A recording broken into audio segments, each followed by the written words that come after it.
What's up, everybody? Two-Tone back with another retro video game review. This is the long overdue follow-up to my Star Wars Battlefront review. This is Star Wars Battlefront II. Yeah, I don't own a physical copy of this game.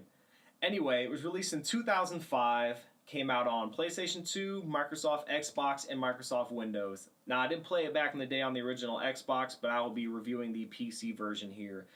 I got it on Steam for $5 during their May the 4th be with you sale. Now, let's hop right into it. This game is everything that the first game was, but even better, which is awesome because the first game was awesome. Now, I played through the entire game from beginning to end, but I only played the single player. Similar to the first Star Wars Battlefront game, the multiplayer was hosted by the company, or whatever you want to call it, GameSpy. Now, they did end up closing down, so any game that they supported servers for essentially lost its multiplayer. But unlike the first Star Wars Battlefront, there are people that still play this on multiplayer. I guess there was some modding or something, some community thing, they came together, they made it possible to play the multiplayer is what I'm getting at.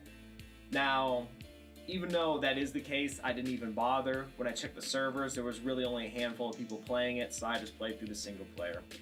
Now, this game has more linear levels, but that's actually a good thing because the first game, you had to hold command points, you know, the Battlefield style of multiplayer. And this one, you actually have objectives to complete.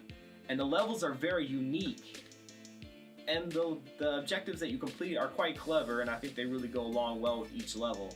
Speaking of, the levels are vastly different. This game looks gorgeous. It still holds up today graphically. They improved the AI, added new vehicles, added new weapons. This game is top notch. Back in 2005, this was the pinnacle of Star Wars games. You couldn't ask for anything more in a Star Wars game.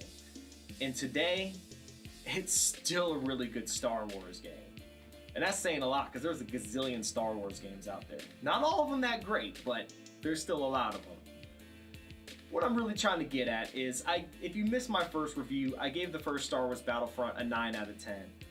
And being that this game is even better than that one, I'm going to give this game a solid 10 out of 10.